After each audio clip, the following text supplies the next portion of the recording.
నమస్కారం MCN news కి స్వాగతం. ఈనాటి ముఖ్యాంశాలు.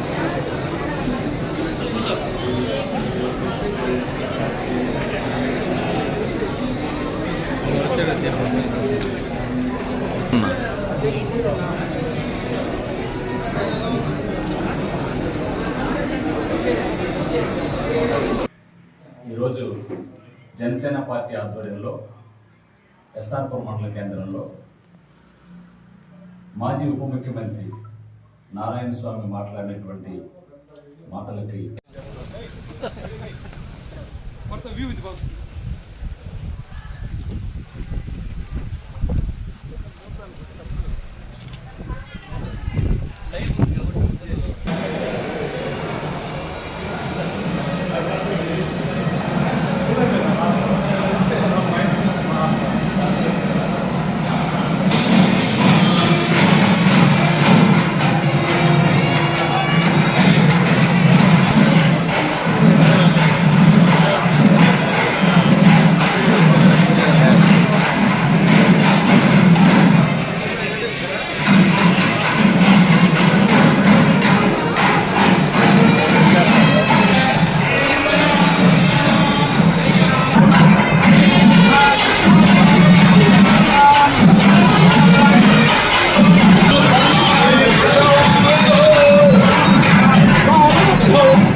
సార్ నించోండి ఒక ఫోటో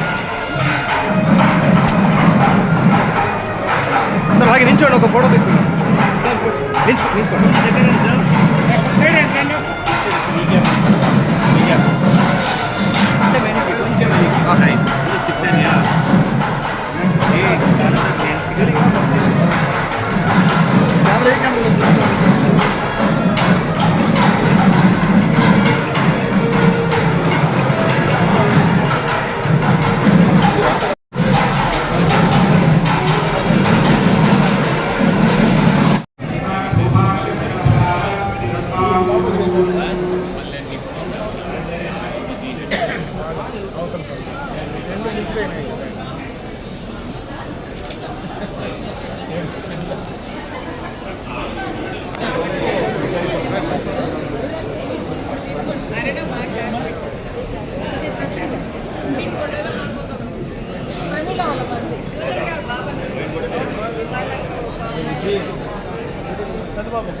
ఇద్దరు బాబులు ఉన్నారు.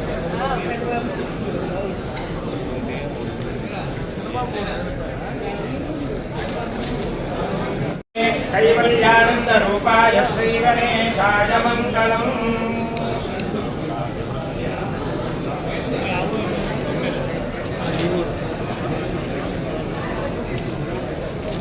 కొంచెం ఎన్నికి స్వామి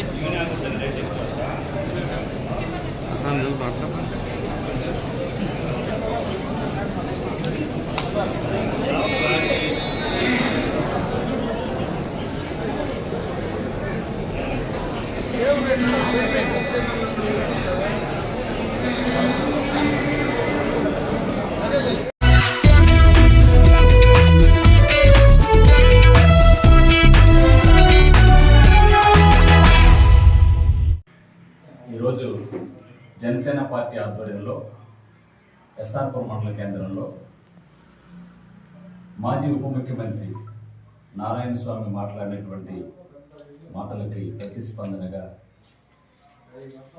మేమందరము పత్రికా ప్రతినిధుల సమావేశం నిర్వహించాం. ఈ రాష్ట్రంలో ఈ మంచి ప్రభుత్వం రాకముందు 5 సంవత్సరాల వైసీపీ పాలనలో ప్రజలందరినీ ఇబ్బంది పెట్టి ప్రజలకు సంక్షేమ కార్యక్రమాలు చేస్తున్నామని, సంక్షేమ కార్యక్రమాలు చేస్తున్నామనేటువంటి నెపంతో కోట్లాది రూపాయలు అవినీతి చేసింది వైసీపీ ప్రభుత్వం. స్వయాన అప్పటి ముఖ్యమంత్రి జగన్మోహన్ రెడ్డి ఆధ్వర్యంలో ఎన్నో అవినీతి కార్యక్రమాలు చేశారు. దాని వెనుక కోట్లాది రూపాయల డబ్బుల్ని దండుకున్నారు. అనేక రకాలైనటువంటి కేసులు బనాయించారు. ప్రత్యేకంగా దళితుల మీద అక్రమ కేసులు బనాయించడంలో సెంచరీ సాధించినటువంటి ముఖ్యమంత్రి, అనేక సెంచరీలు సాధించిన ముఖ్యమంత్రిగా జగన్మోహన్ రెడ్డి పేరు తెచ్చుకున్నారు. మంచి ప్రభుత్వం వచ్చిన తర్వాత ఏ ఒక్కరి మీద కూడా, ప్రత్యేకంగా జీడినెల్లూరు నియోజకవర్గంలో కూటమి ప్రభుత్వం తరఫున ఇప్పటి వరకు కూడా ఒక్క కేసు కూడా ఎవరి మీద అక్రమంగా బనాయించలేదు. వాళ్ళు ఇష్టానుసారంగా ప్రవర్తిస్తుంటే కూడా, వైసీపీ నాయకులు ఇష్టానుసారంగా ప్రవర్తిస్తే కూడా, ఎక్కడ పడితే అక్కడ మీరు ధర్నాలు చేస్తే కూడా ఏ ఒక్కరి మీద కూడా ఇంతవరకు ఒక కేసు కూడా కట్టలేదనంటే ఇది కూటమి ప్రభుత్వం యొక్క మంచితనం అని ఈ సందర్భంగా తెలియజేస్తా ఉన్నాం. ఇందులో ప్రత్యేకంగా మాజీ ఉప ముఖ్యమంత్రి మాట్లాడినటువంటి మాటలు నిజంగా కూడా జనసేన పార్టీ తరఫున తీవ్రంగా ఖండిస్తూ ఉన్నాం. ఆయన ఈ మాటల్ని వెనక్కి తీసుకోవాలని మేము తెలియజేస్తూ ఉన్నాం. సాయి కృష్ణ మరణంపై చట్టం తన పని తాను చేసుకుపోతుంది. దాని వెనుక పవన్ కళ్యాణ్ గారి హస్తం లేదనేటువంటి విషయాన్ని మీరు గ్రహించాలి. పవన్ కళ్యాణ్ గారు తప్పు చేసిన వాళ్ళని వెనకేసుకొని వచ్చేటువంటి వ్యక్తి కాదు. ఆయన స్వార్థం లేనటువంటి వ్యక్తి, స్వలాభాపేక్ష లేనటువంటి వ్యక్తి. మంచి కోసం, ధర్మం కోసం, నీతి కోసం, నిజాయితీ కోసం ప్రాకులాడేటువంటి గొప్ప మహామనిషి పవన్ కళ్యాణ్ గారు. కాపులు లేకపోతే పవన్ కళ్యాణ్ లేడనేటువంటి ఆ మాటని మీరు వెనక్కి తీసుకోవాలని సందర్భంగా తెలియజేస్తా ఉన్నాం. పవన్ కళ్యాణ్ గారు ఒక కాపులకి నేతలకే కాదు, కాపు కులానికే కాదు, అన్ని కులాలకు సంబంధించినటువంటి వ్యక్తి. ఆయన జనసేన పార్టీలో ఉన్నటువంటి ప్రత్యేకత, కుల ప్రస్తావన లేని రాజకీయం ఎవరైనా ఈ రాష్ట్రంలో చేస్తారనేది పవన్ కళ్యాణ్ గారు మాత్రమే. కుల ప్రస్తావన లేదు, మత ప్రస్తావన లేదు, ప్రాంతీయతను విస్మరించిన జాతీయవాదంతో పర్యావరణ పరిరక్షణ కోసం పరితపిస్తున్నటువంటి వ్యక్తి, గొప్ప వ్యక్తి పవన్ కళ్యాణ్ గారు. ఇందులో పవన్ కళ్యాణ్ గారు కాపు కులంలో ఉన్నటువంటి ప్రతి ఒక్కరికి అండగా నిలబడే వ్యక్తి, ఈ రాష్ట్రంలో ఉన్న దళితులకి అండగా నిలబడే వ్యక్తి, ఈ రాష్ట్రంలో ఉన్న క్రిస్టియన్ మైనారిటీ, ముస్లిం మైనారిటీ ప్రజలకు అండగా ఉండే వ్యక్తి, ఈ రాష్ట్రంలో ఉన్న అగ్రవర్ణాల్లో ఉండే పేదలకు అండగా నిలబడే వ్యక్తి, అగ్రవర్ణాలకి అండగా నిలబడేటువంటి గొప్ప వ్యక్తి, అన్ని కులాలకి అండగా నిలబడిన వ్యక్తి పవన్ కళ్యాణ్ గారు. అలాంటి వ్యక్తిని ఒక కులానికి అంటకట్టడం అనేది ఇది తీవ్రంగా ఖండిస్తూ ఉన్నాం. ఇదే రకమైనటువంటి మాట్లాడితే ఇంకో రకమైనటువంటి పరిభాషలో మిమ్మల్ని మాట్లాడుతూ వస్తుందని ఈ సందర్భంగా తెలియజేస్తా ఉన్నాం. సినిమా రిలీజ్ అయితే పవన్ కళ్యాణ్ గారి సినిమాని అన్ని కులాల వాళ్ళు, అన్ని మతాల వాళ్ళు, అన్ని ప్రాంతాల వాళ్ళు చూస్తారు. ఆయన ప్రేమించేవాళ్ళు. అందుకే పవన్ కళ్యాణ్ గారికి ఎక్కడ కూడా భక్తులు ఉన్నారు. ఆయన భక్తులు అన్ని సినిమాలు చూస్తారు, ఆయన సినిమాలన్నీ కూడా. ఇది అందరికీ సంబంధించినటువంటి విషయం. ఆయన అందరూ ప్రేమిస్తారు, గౌరవిస్తారు.